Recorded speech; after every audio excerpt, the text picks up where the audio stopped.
North Hollywood, February 1997. This is the case that would change the rules forever. Officers find themselves against a fully automatic modified AK-47 with armored piercing bullets. Two bank robbers wearing body armor unleash a barrage of ammunition unlike anything police have ever dealt with. Several states, including California, Delaware, Maryland, and New York, have shown leadership in moving to ban assault weapons or strengthen existing bans. Even so, the need for a federal ban has never been greater. Police have to act, and they know just what to do. Hit the local gun store and even the odds by obtaining high-powered weapons. We heard the police were up against perpetrators with body armor, which their normal weapons could not penetrate, and that they needed instant firepower. We loaned them 5 of these rifles, basically a civilian version of the M16 automatic rifle. Let me describe briefly the key features of this new legislation, the assault weapons ban of 2013. The bill bans the sale, transfer, importation, and manufacture of 157 specifically named semi-automatic assault weapons. This is a 5.56 NATO round, a 55-grain bullet coming out of the muzzle at 2,800 feet per second. Now the police has something to work with. The gunman shields himself behind the white car, knowing that bullets from a handgun could never reach him. He's going to have a little trouble now. There's an officer showing up, and as you can see, they are opening fire right now. Suddenly, he realizes that his bullets are not stopping the police, and their bullets are getting through to him. He's got nowhere left to hide. His last shot goes into the curb.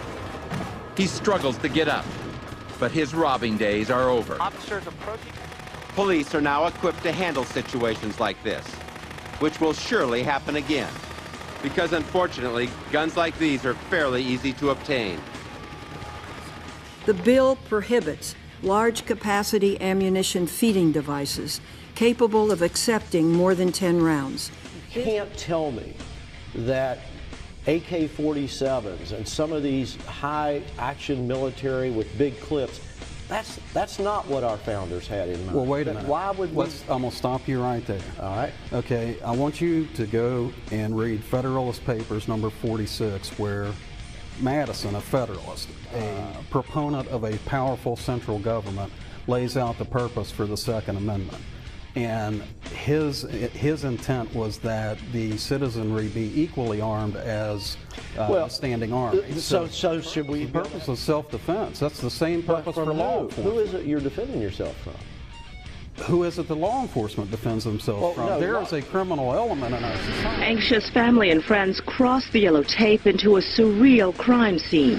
A 15-year-old boy and his 12-year-old sister had been home alone in the Mount Royal Village subdivision.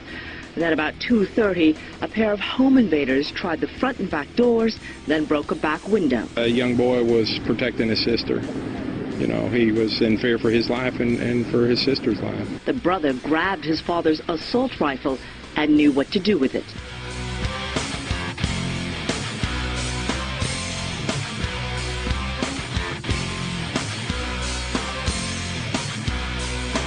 And just last month, the deputy director of the National Institute of Justice wrote that, quote, a complete elimination of assault weapons would not have a large impact on gun homicides.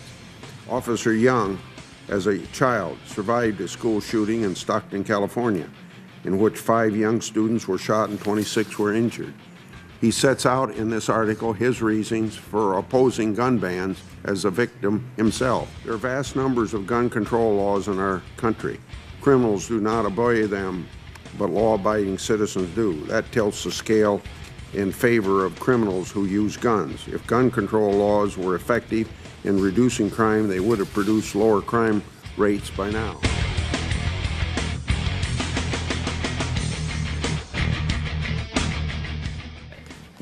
Isn't it really about who has the gun, sometimes more than the gun itself?